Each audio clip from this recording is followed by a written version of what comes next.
Well, this morning we are studying the next of the 10 commandments. This is commandment number 5, if I'm not I mistaken. think it's 4. Okay. I think last week I said the first 5 were about God, and then I learned that's not true.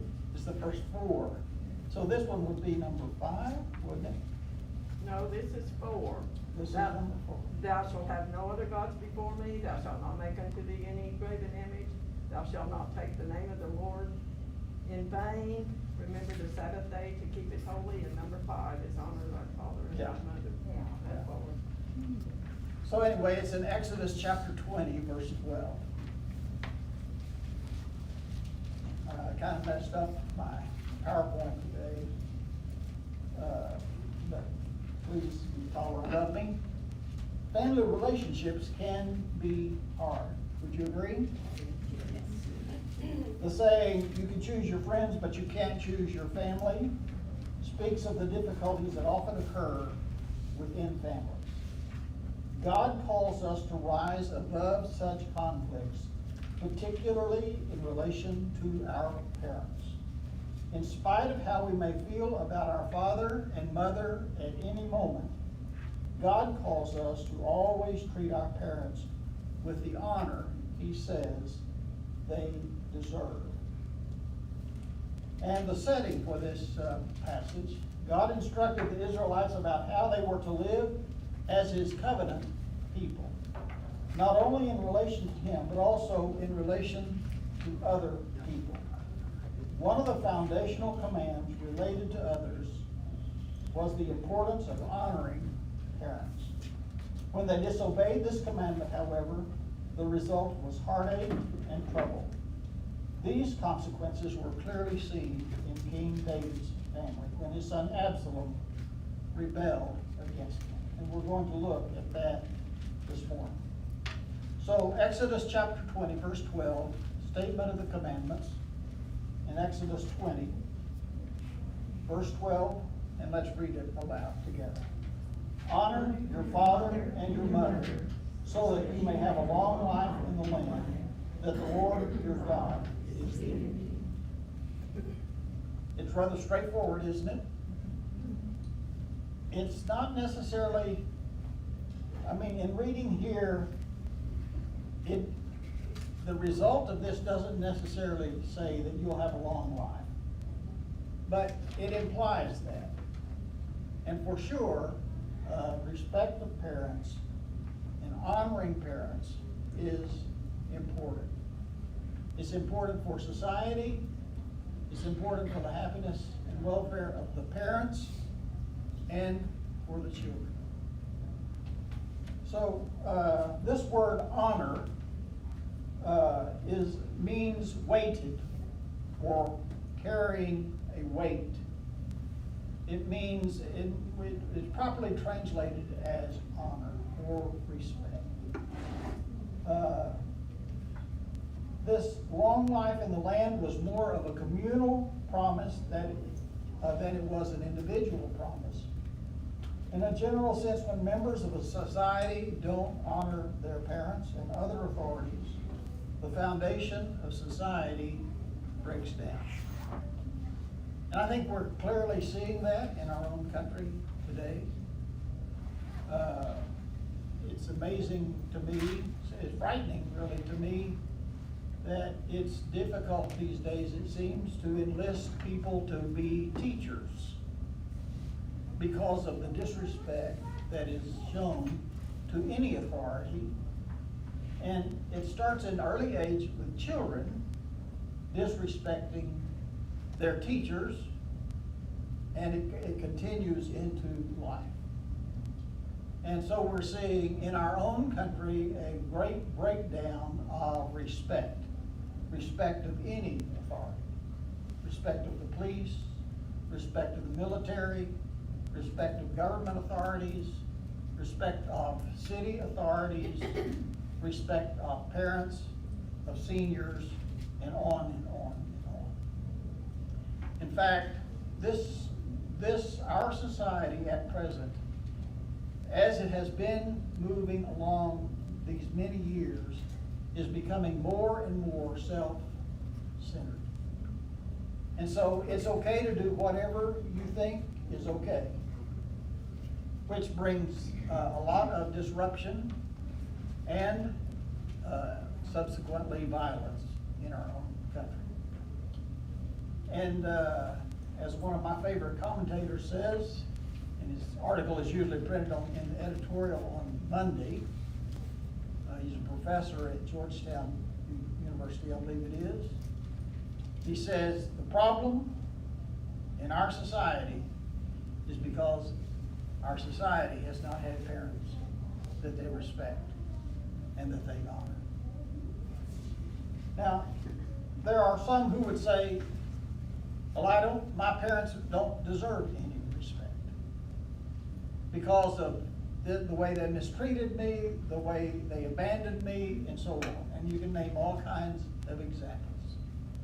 But I just call your attention to, it doesn't say honor your father and your mother if they're good for you, if they're good to you, if they give you a good example, if they don't mistreat you, if they don't abandon you.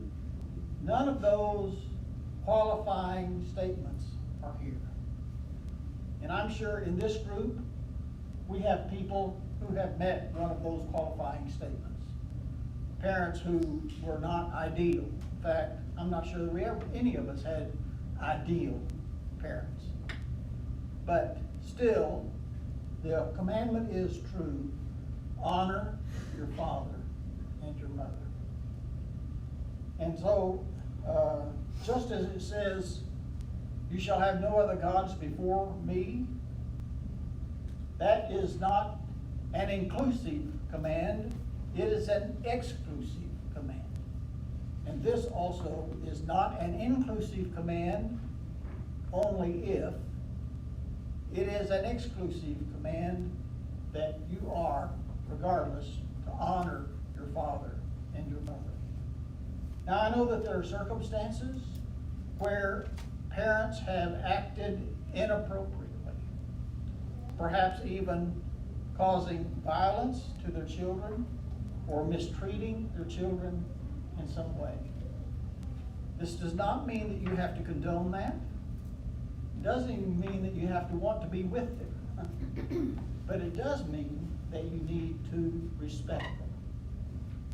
That is the only way. Respecting authority, which starts at home, needs to be a part of our foundational principle of life. That we respect authority and that it begins at home. And then in our study today, we have an example. And it's not a good example. But before we get to that, let's ask this question. What's your favorite memory of one of your parents? Think about it. What is your favorite memory of one of your parents? Take your mask down if you would, and speak. Whenever my grandparents raised me, mother told me one day, she said, did you regret having an older mother? Well, she wasn't that much older. I said, what are you talking about? No. My mother stayed home. She always had something cooked. All my friends liked to come to our house to where they could get something to eat because their mother worked. And right before she passed away, I told a friend of mine that I went to school with, I asked her, I told her what mother had said, and she said, is she crazy? She said, all of us girls have so many good memories about, she was so loving, she loved everything. People, dogs, plants, everything. Yeah. And that stays right here, Okay, good. And she was a good Christian woman. Thank you. Someone else? Yes. Take your mask down so we can understand. By the way, the people who listen online say, we can understand everything that everyone says. So evidently the microphone back here really picks that up well. Well, I love both of my parents, but my father, he taught me how to drive a car, He taught me how to fly an airplane, get my things. He was always helping me with music. He could play the ukulele. He could do anything music. And my mother was good too. She was very, very good. They were both. Okay, good. So you spent a lot of time with your dad Mhm. and had a good example in your mom. Excellent. Someone else? My mother was my best. Your mother was your best friend. Okay. Excellent. Yeah. Someone else? What's a favorite memory? When we in high school wanted to go to see a basketball or football playoff, my dad might have worked all night long, but we would still ask him. And he'd say, well, let me sleep just a few hours and then get me up. And away we would go. And I don't know how he did it on so little sleep, but he was always ready. And Dad was a whole lot older when I was born. Yeah, that's right. I remember many times in the car going to Temple, Marlowe, Frederick, Fairburn. In fact, I'm not sure I remember any of those games that he wasn't at. Yes, ma'am. A week or two before my dad died, I was either singing, believe it or not, or reading the Bible. And as soon as I stopped, he just said a prayer. It was, Okay. Gave you a good example of depending on the Lord. Yeah. Excellent. Someone else? Yes, ma'am. To live in peace for generation in promised land. You want me to repeat again? Yeah, read it again, please. To live in peace for generation in promised land. Yes. It does promise that we will be blessed for generations. Yeah, not just one. And you have seen that in your own family, your own children and grandchildren and great-grandchildren, and seeing that truth. And we're going to get to that in a bit about, none of us, I doubt, does anybody have any of your parents living besides Betty? And you do, Ronnie, okay? Anyone else? That's what I thought.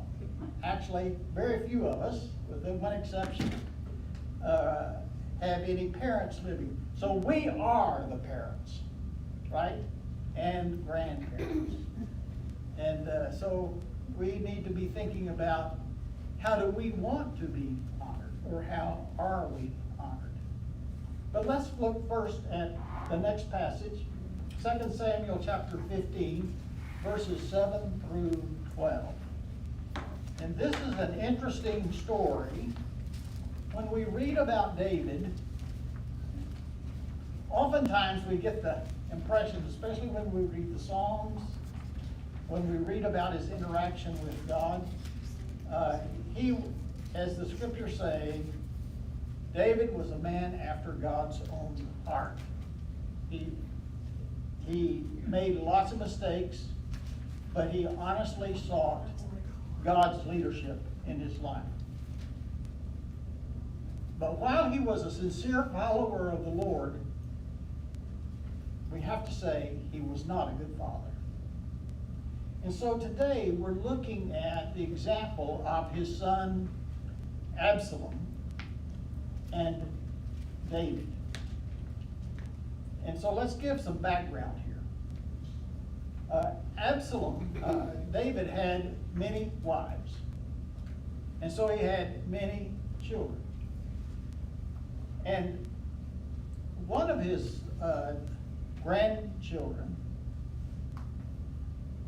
one of his children was a lady named Tamar. And he also had many sons, and one of his sons was named Amnon. Now these two children of David's had different mothers. And Amnon became infatuated with Tamar. And he really wanted to marry her, he said. But she spurned him. She didn't want to have anything to do with him. They didn't live together. The families lived separately. And so, as you know, and as it's recorded in 2 Samuel, and you can read that. It's not a pretty story at all. But Amnon set it up so that he could bring Amnon into his house and into his bedroom. He acted like he was sick. And he said to his father, I really am sick. I'd just like to have Tamar make some little cakes and come and feed them to me. And so David sent word to Tamar to do this. And she made the cakes, and then she laid them out for Amnon to eat. And he said, no, bring them into the bedroom and feed them to me. And so she did, and he took her and raped her. And after he had raped her, he told her to get out of the house. And then she said, that is worse than what you've already done to me. Because her virginity had been spoiled, and that was a big deal. And so he called the servants, Amnon did, and had her kicked out of the house. And so, as then, she put ashes on her head, put her hand on her head, tore her clothes, her virginity clothes, and went through the city back to her house, crying loudly. So it became known what Amnon had done. The news came to David. And if you read about it, nothing is said. David did nothing about this situation. But Tamar was Absalom's sister. And Absalom, in his heart, hated Amnon. And so, after a couple of years, he invited all of the sons of David, and this was a lot, to come to a feast. And at that feast, he commanded, Absalom commanded his servants, whenever I give the word, you kill Amnon. Don't worry about any repercussions. I will tell them that I ordered this. And so at this feast, where all of the brothers of David were gathered, all the sons of David were gathered, and while they were eating, Absalom gave the order to his servants, and they killed Amnon. Whenever David heard this, Absalom was fearful of his life, and he fled. He fled Jerusalem and his home there. And he went to a place in Syria called Geshur. Geshur was the home, the birthplace of his mother. And Geshur was a different country. The king was his grandfather. And so when Absalom fled Jerusalem after having Amnon killed, he fled to this country in the area of Syria, to the land of Geshur, where his grandfather was king, and he stayed there about 3 years or so. Okay, all of this, David had never seen Absalom since that time of the killing. And Absalom had fled, and evidently he was greatly saddened, disgusted, and angry because the king had done nothing because of Amnon's violating Tamar, Absalom's sister. You see the scene? In the family, father did not take any action in something that he, as the king, had the right and the authority to do. Now, in the backdrop of all of this, you remember, David had committed adultery with one of his own officers' wives, Bathsheba. You remember? He took Bathsheba, and then he had the man killed, actually, at a war in Jordan where he told his commander, send him to the gate, send him to the front of this wall to attack it, and then withdraw the troops from around him. And Bathsheba's husband was killed. All of this in the background. Absalom knew these things. Amnon knew these things. And Tamar was violated. So after 3 years, one of David's commanders, actually the commander of his military, came to him. I believe his name's Joab. Came to him and gave a parable, if you will. Told a story, actually sent in a woman to tell a story about having 2 sons. One had done evil and the other one had killed him. And so on. And she said, now they say I need to bring justice on the one that had done the killing. And related this story. And whenever David said, okay, we need to deal with that, then she said, actually, I was sent to tell you this because this is also your family's situation. And he said, who told you to do this? Did Joab tell you to do this? And she said, yes. And so Joab was there whenever this woman came, evidently, spoke to David and said, David, you need to make amends with Absalom. And so David gave permission and instructions. Okay, you go to Syria and you tell Absalom to come back and he could be in his house. Basically, he put him under Here are house. some results from a search. Oh, I see. That was Gesher, wasn't it? I never had it talk back to me before. So, as Absalom came back, the one condition was, David said, I don't want to see his face. In other words, he doesn't have any right to come to me. I don't want to see him. I don't want to have anything to do with him.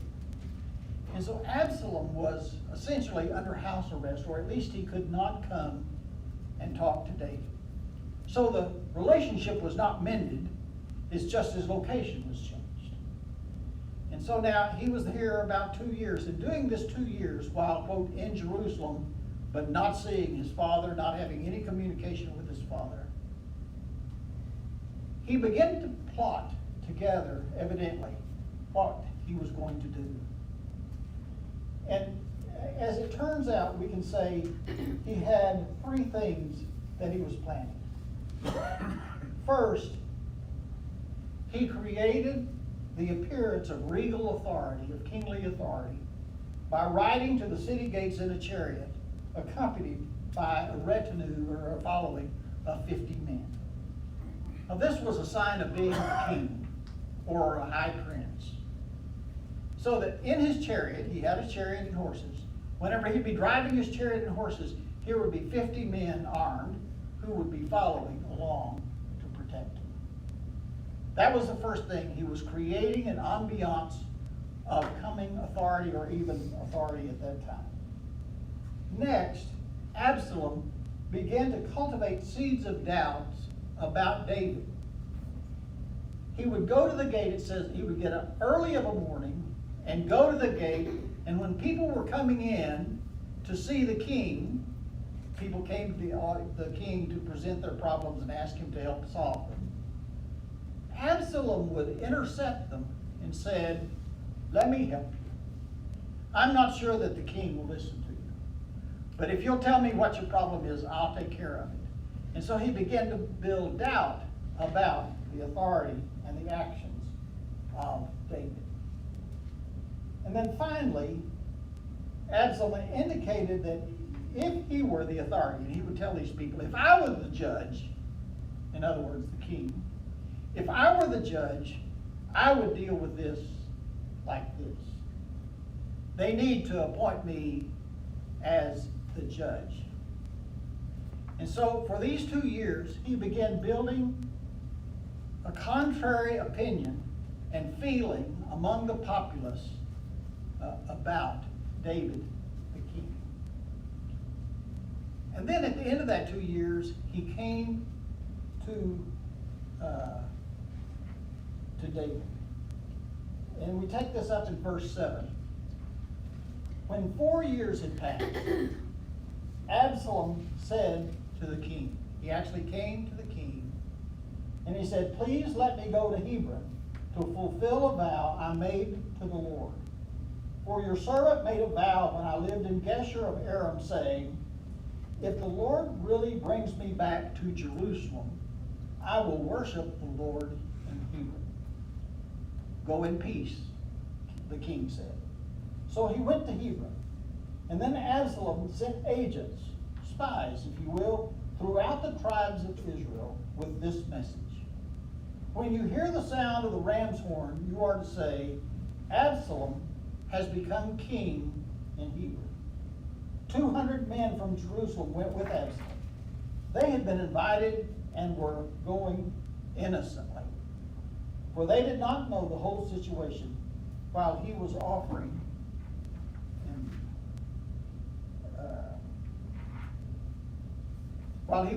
the sacrifices.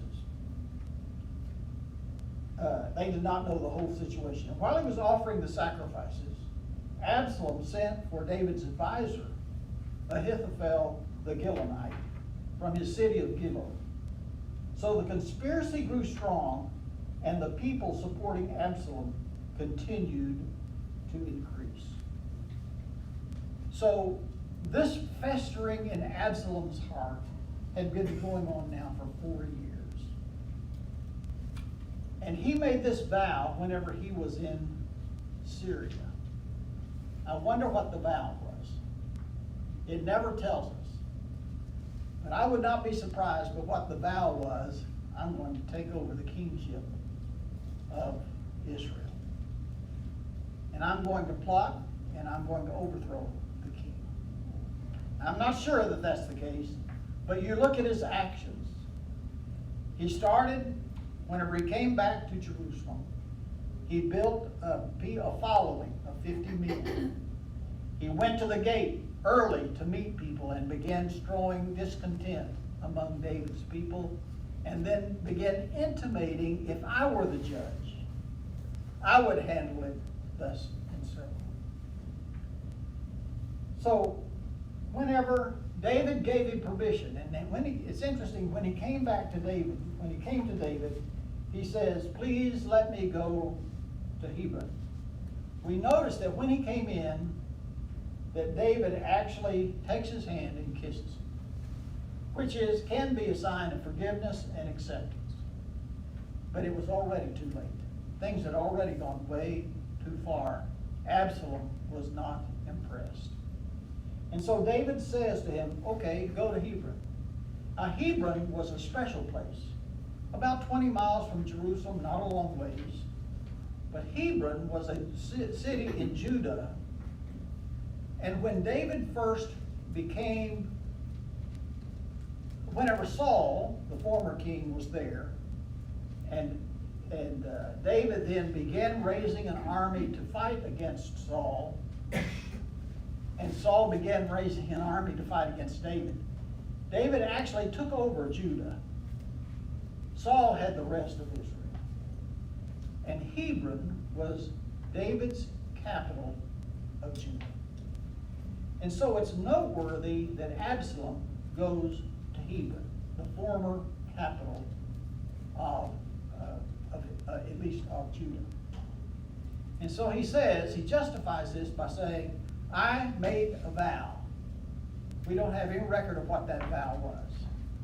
But David says, I'm assuming that David thought that he had come back to some spiritual reality and was trying to get ready and right with the Lord. And David says to him, go in peace. But if you'll notice, David told him, go in peace. But his conspiracy was growing stronger. And so when he gets to Hebron, he does offer the sacrifice. But also he begins sending out spies or agents to all the children of Israel and says, when the ram's horns blows, you can proclaim that Absalom is the king. Now, in this day, that probably wouldn't work, would it? Because we have all of this modern communication, telephones and all of that. But in that day, they didn't have it. And the only way of communicating was by word of mouth or by sending a messenger. When people heard a ram's horn, it was a signal that something very important was going to take place. And so, sounding the ram's horn and declaring, Absalom is now the king, people had nothing to refute that. They couldn't communicate with Jerusalem. They couldn't communicate with David except sending a messenger. And so people, and Absalom was the oldest son, so it was normal for that to take place. And so Absalom was building a following to effect a coup d'etat to take over the kingship. And he was doing it from the city of Hebron. Any questions that you have about this? I have a little technical one. Okay. When you talk about, he was there for 4 years, Yeah. in the King James it says 40 years. And the issue is, in some of the texts, it says 40 years. But Absalom was not even 40 years old at this time. And David had not ruled at 40 years. And so there are other texts that say 4 years. I was just curious. Yeah, and so the number 4 seems like it would be the correct one. But there are different texts in different of the manuscripts. One says 40 and one says 4. But based on the fact that Absalom was not even 40 years old, and David had not been on the throne for 40 years, this probably is not 40, but agrees with that one manuscript that says 4. Okay? Thanks. Thank you. Good question. Other questions? And what happened? And what happened? We're going to see that. But the thing is, honor your father and your mother. Honor your parents. Could we say that Absalom was honoring his parents? No, I don't. So let's look at the last part. Samuel 2 Samuel 15, verses 13 and 14. Then an informer, after all of this conspiracy has been put together now, an informer came to David and reported, the hearts of the men of Israel are with Absalom. And David said to all the servants with him in Jerusalem, get up. We have to flee or we will not escape from Absalom.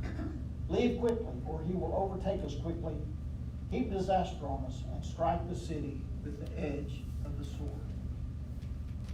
And so David immediately called for his retinue, his servants, even house servants, to leave the city with him. And they did. And they fled to the country. And then eventually they fled to the Jordan River. Now that's on the other side of Israel, on the north, south, east, north, south, east, on the east side of Israel. And stopped there. As we noted in the previous verse, in the previous section, verse 12, Absalom also sent for David's advisor, Ahithophel, the Gilonite, from his city of Gilo. So he not only built a retinue of followers, but he also pulled in one of David's advisors to come to him. Remember, he took 200 people with him from Jerusalem, and it said they went innocently. In other words, they didn't know what was going on. But look what happens. You get 200 people into the city of Hebron, a walled city. Absalom has troops there. And if these men decided, hey, we didn't know this is what we came for, and decided to flee, what would have happened to them? I'm sure that they would have been dispensed with. Because, but it looked like The king's servants had come following Absalom. And so they built this conspiracy, Absalom did, with great forethought. He brought one of his advisors, he brought two of his leading men, and he had an army that was following him, and it sent out messages to all the children of Israel saying, when you hear the ram's horn sound and shout, Absalom is king. And so Absalom had set this up. Now, David, when he gets this word, he says, okay, things have gone way too far. We've got to leave. And so they left Jerusalem and went to Jordan. But in going, another of David's advisors came to him and said, I'll go with you. And David said, no, you stay there. Because Ahithophel has been called in to advise Absalom. And if you will stay there and get into the good graces of Absalom, you can offset or counter Ahithophel's advice. And so as Absalom attacks Jerusalem, he finds that King David had fled. So he calls in Ahithophel, the counselor, and he says, what should we do? And Ahithophel says, you should attack them immediately. And the other counselor then, whenever he was consulted, he said, Ahithophel's advice is incorrect. Because if you attack them, you know David is excellent on the battlefield, and that was true. He will not be staying with his people. He will be staying apart from them, and you'll go in and kill a lot of the people of Israel, but you'll not get David. And of course, to kill David was the whole idea. Because without killing David, Absalom could not claim kingship. And so, Absalom rejected Ahithophel's counsel and followed the counsel of the other counselor that David had planted. And then this man gave word to the priests who were also there, who then sent their sons to tell David what Absalom's plans were. And so David tells his men, and everybody that day, everybody crosses the Jordan. Everybody. So it said, in that one night, everybody that was with David, and evidently it was a large number of people, they crossed the Jordan to the other side. The end result was that the battle came, and David's men defended him. But in the killing and in the fight, Absalom fled. And can somebody tell me what happened to Absalom? He was killed. His hair stuck in the. His what? His hair. He had lots of hair. He had a lot of hair. Oh, yeah. Cut it once a year, it said. And it tells how much 1 year's worth of hair weighed. What was it, 200 shekels? Something. 5 pounds, I think. And going under a tree on his mule, that's what they rode then, his hair caught in the branches of the tree. And the mule ran out from under him. And he's hanging in the air, caught in the tree by his hair, and he can't get down. I don't know why he didn't take his sword out and cut his hair off, but anyway. And so the following soldiers saw him hanging there and killed him. And Absalom was dead, and the conspiracy was ended. Now remember, what we're studying today is honor your father and your mother. If there is hardship, if there is disagreement, if there is conflict between parents and children, you shouldn't let it go on. It will bring disruption and problems. You need to deal with it. You may not be ready to hug, kiss, and make up, but at least you need to get back to talking. So, when were you able to make your parents feel honored? This is about honoring your father and your mother. And we have one bad example. David was a bad father. He did not give attention to his children. He was a man after God's own heart, yes. He sought to walk with the Lord, yes. But in that, there was a real deficit in his life toward his children. Can we be that same way? Yes, we can. It may be that in times past, there was a disruption in family.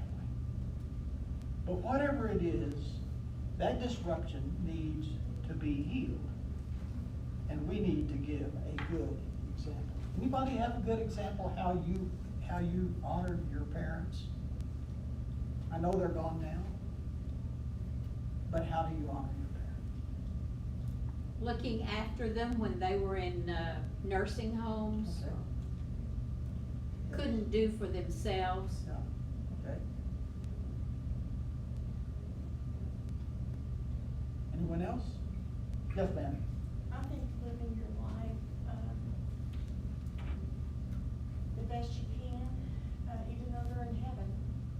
You know, they know, and, with what they taught you, and the love that they showed with you, you share it with others, Okay. you know. Honoring your parents by following their example. Okay, good. And then we're out of time, but let me ask you, how are you, or would you like to be honored as a parent or grandparent by your children or grandchildren? How would you like to be honored? Just to have them live a Christian life, for one Okay. thing. Amen. Well, on my birthday, 3 of my grandchildren who have babies, little children, FaceTimed me, so I got to see all 5 of my great-grandchildren on And you felt FaceTime. honored? Yes, Yes. definitely. Someone else?